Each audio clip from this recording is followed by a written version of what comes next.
আসসালামু আলাইকুম ওয়া রাহমাতুল্লাহি ওয়া বারাকাতুহু। সবাই কেমন আছেন? বছরে আপনাদের একটি শুরু থেকে আজকে এখানে উপস্থিত হয়েছি নতুন একটি বছরকে উপলক্ষ করে আমাদের সন্তানদের নৈতিক এবং আদর্শিক একাডেমিক শিক্ষা অর্জনের পাশাপাশি আজকে আমরা এখানে বসেছি তাদের নতুন বই উপহার দেওয়ার জন্য। অবশ্যই আমাদের সেই কাজটি প্রসেসিং রয়েছে, আমাদের স্যার বলেছেন আর কিছু সংখ্যক বই আজকে পাবে ইনশাআল্লাহ। আমি আপনাদেরকে কিছু কথা বলতে চাচ্ছি, যদি আপনারা শুনতে চান আপনারা কি শুনবেন? আর যদি বলেন যে স্যার শুনবেন না তাহলে আমি স্টপ করে দিব। শুনতে চাচ্ছেন আপনারা? আচ্ছা, সবাই নাস্তা করেছেন সকালে? আচ্ছা, তাহলে আওয়াজ একটু জোরে দিবেন। আসলে সন্তানের ক্যারিয়ার বা সম্পদ, আমাদের সন্তান কিন্তু একটা সম্পদ, এটা আমরা সবাই জানি। এই সম্পদকে আমাদের রূপান্তরিত করতে হবে। আপনার সন্তানের পিছনে আপনি ইনভেস্ট করছেন, সেটা হতে পারে সময় অথবা জ্ঞান। আমরা প্রথম যে ভুলটা করি, একটা শিক্ষা প্রতিষ্ঠানকে বাছাই করার ক্ষেত্রে যদি কোথাও কম পাওয়া যায় আর সেখানে আমরা আমাদের সন্তানদেরকে নিয়ে ভর্তি করানোর সুযোগ আমরা সেটা হাতছাড়া করি না। তো আমরা এটা থেকে আমাদের সন্তানদের ভবিষ্যৎ ফিউচার লাইফ যে নষ্ট হওয়ার সম্ভাবনা আছে এটা আমরা খেয়াল করি। যখন আপনি কোনো জিনিস কিনবেন অবশ্যই সেটা ভালো নাকি খারাপ সেটা যাচাই করে কিনবেন। আমাদের সন্তানদের লাইফটা সুন্দর হচ্ছে কিনা এই বিষয়ে আমাদেরকে অবশ্যই যাচাই করা দরকার। সম্মানিত অভিভাবক, আপনাদের দৃষ্টি আকর্ষণ করছি, আপনারা একটু চুপ করে থাকবেন। আপনাদেরকে কিছু বিষয়ে কথা বলার চেষ্টা করবো, অবশ্যই আপনারা সেটা শুনবেন ইনশাআল্লাহ। আমরা আমাদের সন্তানদের A+ GPA 5 এটা পেলেই আমরা খুশি হয়ে যাই, আর সন্তানদের নৈতিক অবস্থার কি হচ্ছে না হচ্ছে সেটা আমরা খোঁজ রাখি না। আমার সন্তান যদি পরীক্ষায় 99 পায় বা 100 পায় তখন আমরা খুশি হয়ে যাই। দেখেন, আপনারা এটা ভালো বুঝবেন আমার চাইতে, আপনারা আপনাদের দিকে খেয়াল করলে বুঝবেন যে আপনাদের ভাই বোন বা আপনাদের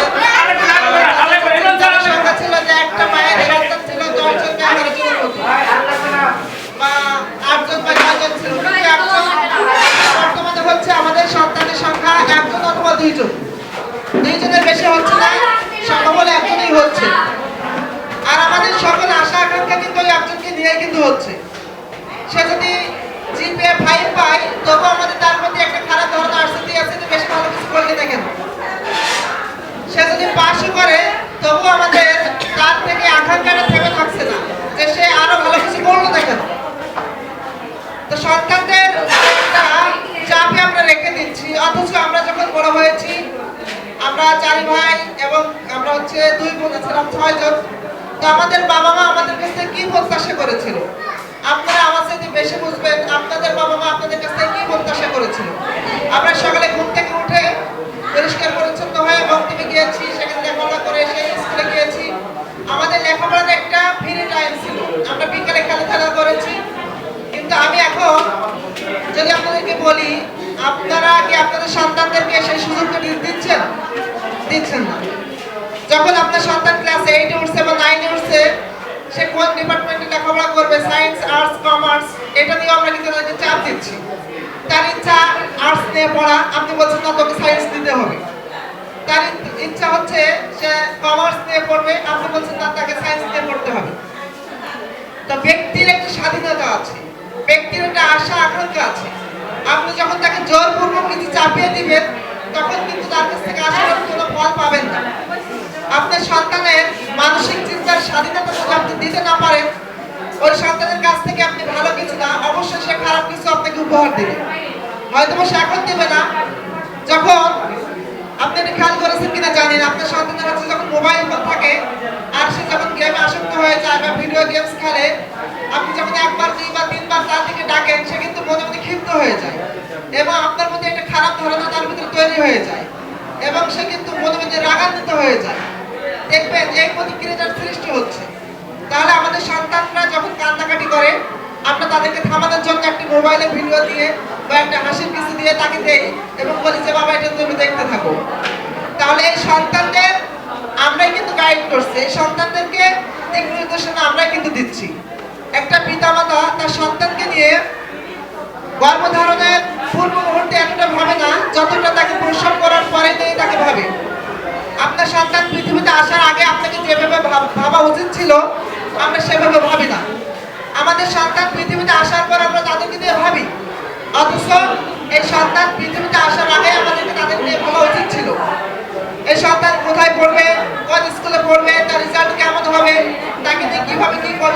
হয়, এগুলো আমরা প্ল্যানিং করি, এগুলো আমরা চিন্তা ভাবনা করি। কিন্তু এই সন্তান পৃথিবীতে আসার আগেই আপনাকে ভাবা উচিত ছিল এবং তাকে নিয়ে কিছু দিক নির্দেশনা আপনি আপনার হাজবেন্ডকে নিয়ে চিন্তা ফিকির করা দরকার ছিল।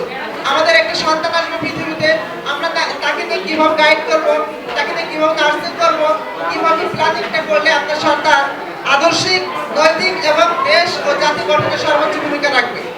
আসলে এগুলো ইসলামিক প্যারেন্টিং বা ইসলামিক আমাদের যে লাইফ স্টাইল সেগুলো আমাদের মধ্যে না থাকার কারণে এই সমস্যাগুলো হচ্ছে। আপনি কখনো লক্ষ্য করেছেন কিনা জানি না যে একটা পিতামাতাকে কখন বৃদ্ধাশ্রমে যেতে হচ্ছে। কোন রিক্সাওয়ালা কি কখনো শুনেছেন যে তার বাবা মাকে বৃদ্ধাশ্রমে রেখে আসছে?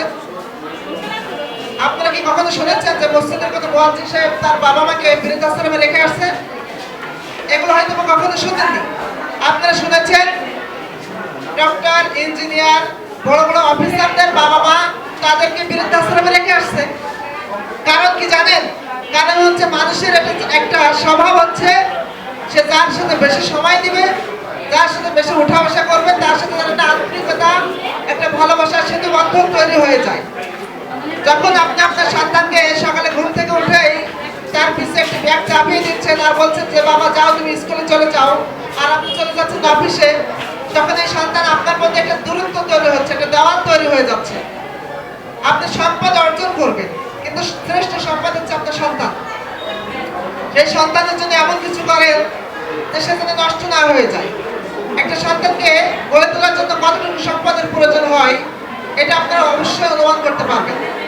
আমরা আমাদের সন্তানদের লাইফকে সুন্দর করার জন্য আমরা নিজেদের লাইফকে নষ্ট করে দিচ্ছি। আমরা আমাদের সন্তানদের ভবিষ্যৎকে গড়ার জন্য আমরা এত কিছু চাচ্ছি যে সন্তানটা নষ্ট হয়ে যাচ্ছে। আপনারা দেখবেন আমাদের অনেক সন্তান আছে যারা একটা মানুষের সাথে কথা বলতে ইতস্তত করে, সালাম দিতে পারে না, বা বাড়িতে মেহমান আসলে তারা ভয় পায়, লজ্জা পায়। এর কারণ হচ্ছে ওই ছোট্ট সন্তানকে ছোটবেলায় থেকে তাকে গড়ে তোলা সম্ভব হয়নি। তো আমি বলবো আপনি চাকরি করেন, জব করেন, ব্যবসা করেন, যাই করেন, অবশ্যই অবশ্যই আপনি আপনার সন্তানের দিকে একটু খেয়াল রাখবেন, তাদেরকে সময় দিবেন, তাদেরকে সাথে নিয়ে ঘুরতে যাবেন। আমি আমার নিজের কথা বলি, আমি একটা ব্যাংকের সাথে কথা হয়েছিল একবার, আর আমি তখন রেডিওতে কাজ করতাম। তো একজন ব্যাংকের অফিসার, তাকে বললাম স্যার আপনার ফ্যামিলির কি অবস্থা? বলতো আমার ফ্যামিলিতে খোঁজ নেওয়ার সময় তো হয় না, আর্থিকভাবে যা কিছু প্রয়োজন আমি তাদেরকে দিয়ে দেই, এবং আমার ওয়াইফকে বলি যত টাকা লাগে আমাকে বললে আমি তোমাকে দিয়ে দেবো। আমি বললাম আপনার ছেলে মেয়ে কয়টা? বললো আমার একটা ছেলে আছে। আমি বললাম তার বয়স কত? বললো যে বয়স এই 12-13 বছর হবে। আমি বললাম তার উচ্চতা কেমন হতে পারে? তো বললাম উচ্চতার দিক দিয়ে বলতে পারবো না, তবে বলতে পারবো সে লম্বায় কতটুকু। আমাকে দেখালো যে এরকম একটা দেখালো। আমি বললাম যে উচ্চতা কি এরকম হয় নাকি? উচ্চতা তো হবে এরকম। তো বললো আমি যখন সকালে ঘুম থেকে উঠে আসি, ফজরের আজান দিলে আমি রেডি হই, ফ্রেশ হয়ে আমি ঘুম থেকে উঠে চলে আসি, তখন আমার সন্তান বেডের উপর ঘুমাই থাকে। আর সারাদিন অফিস করে যখন আমি বাসায় ফিরি তখন রাত 10টা বা 11টা বেজে যায়, আর তখন যে এদিকে আমার সন্তান ঘুমায় আছে, তার মানে আমার সন্তান কত বড় হয়েছে, কত উচ্চতা হয়েছে এটার পরিমাণ আমি বলতে পারবো না, কিন্তু কতটা লম্বা হয়েছে এটা বলতে পারবো। এখন বলেন এই সন্তান এবং পিতার মধ্যে কতটুকু ভালোবাসা তৈরি হয়েছে? হয়েছে বলেন? হয়নি। তাহলে এই সন্তান যখন বড় হবে তার বাবাকে বৃদ্ধাশ্রমে রাখার জন্য বিন্দু পরিমাণ আফসোস করবে? বলেন করবে? করবে না। এটা হচ্ছে আমাদের বাস্তবতা। দেখেন বিভাজন কিভাবে তৈরি হচ্ছে। আমরা আমাদের সন্তানদের জন্য যখন কিছু বাজার করে নিয়ে আসি, কিছু ক্রয় করে নিয়ে আসি, তখন এটা তোমার জন্য একটা, তোমার আপুর জন্য একটা, তোমার ভাইয়ের জন্য একটা, এটা নির্ধারণ করে দিচ্ছে আমরা। কিন্তু আমরা যদি বলতাম যে এই একটা ফল কিনে নিয়ে আসছি, এ থেকে 4 ভাগ করে তোমাকে একটা, তোমার আপুকে একটা, অথবা তোমার ভাইয়াকে একটা, এবং আমরা একটা খাবো, সেই সন্তান ছোটবেলা থেকে কিন্তু সেটাই শিখতেছে। যখন একটা ডিম সিদ্ধ হচ্ছে বা একটা ডিম ভাজি করতেছে, আপনি আগে থেকে নির্ধারণ করে দিচ্ছেন মা যে তোমার জন্য একটা, তোমার আপুর জন্য একটা, তোমার বাবার জন্য একটা, আমার জন্য একটা, মানে 4 জনকে 4টা ডিম না ভাজলেই এই সংসার হচ্ছে না। কিন্তু আপনি নিজের দিকে তাকান, অথবা আমি আমার দিকে তাকাই, আমরা যখন ছোটবেলায় আমার মা যখন ডিম ভাজতে একটা বা 2টা, এই 2টা ডিম ভেজে 4 ভাইকে দিত এবং মা নিজেও খেত, এবং আমরা সেটা মেনে নিয়েছি। আমরা নতুন পোশাক বলতে শুধুমাত্র ঈদের সময় যে পোশাকটা পরতাম, যে রোজার ঈদে যে পোশাক কিনে দিবে সেটাই কোরবানির ঈদের সময় পরতে হবে। আর ফলমূল খাওয়া মানে এটা বুঝতাম যে কোনো ব্যক্তি অসুস্থ না হলে কোনো ফলমূল খেতে পারবে না। আমি একবার স্যার, আমার হোম ডিস্ট্রিক্ট সাতক্ষীরা। আমি সাতক্ষীরা থেকে একবার খুলনায় ট্যুরে গিয়েছিলাম, খুলনা চিড়িয়াখানা এবং রূপসা সেতু, চন্দ্রমহল, বাগেরহাট, বিভিন্ন জায়গায়। তো আমি তখন ক্লাস 6-এ পড়ি, আর আমি গাড়ি থেকে নেমে দেখি একটা লোক আপেল খাচ্ছে রাস্তার সাইডে দাঁড়িয়ে। আর আমি তখন স্যারকে বললাম, স্যার উনি কি অসুস্থ নাকি? তো স্যারে বললো, কেন? আমার বলছে, স্যার আপেল খাচ্ছে দাঁড়িয়ে। তো স্যার বললেন, হ্যাঁ আপেল খাচ্ছে। আমি বললাম, স্যার অসুস্থ না হলে তো আপেল সে খেতে পারবে না। স্যারে বললেন, না সুস্থ হলেও খেতে পারে। তো আমি সেদিনই জানলাম যে না, অসুস্থ না সুস্থ হলেও আপেল খাওয়া যায়। বুঝতে পারছেন আপনার বিষয়টা? আমাদের সন্তানদেরকে আমরা ঠিক সেভাবেই করে তুলি। তাদেরকে নতুন পোশাক না দিলেই যেন কোনো মাস পার হচ্ছে না, তাদেরকে নতুন পোশাক না দিলেই কোনো দিন পার হচ্ছে না। অথচ আপনারা ভালো বুঝবেন আমার চাইতে, আমি আমার কথা বলি, আমার ভাইরা যে পোশাক পরেছে এটা ছোট করার জন্য কিন্তু বলছি না। আমার ভাই সে নতুন একটা পোশাক তার গায়ে হচ্ছে না, আমার গায়ে হচ্ছে, আমি সেটা আনন্দের সাথে দিয়েছি। এবং আমার বাবা মা সেটাই আমাকে শিখাইছে যে ভাইয়ের জামা কাপড় পরা যায়, এটা কোনো সন্দেহ নাই, এটা ভালো দিক। আর আমরা সেটাই করেছি। আর আমরা আপনারা আপনাদের সন্তানদেরকে যদি ভালো পোশাক তো দূরের কথা, যদি কোনো খারাপ মার্কেটেও যান আপনার সন্তান খেতে চাইবেন। আপনার সন্তান আগে থেকেই বলে দিচ্ছে সে কি খেতে চাচ্ছে বা কি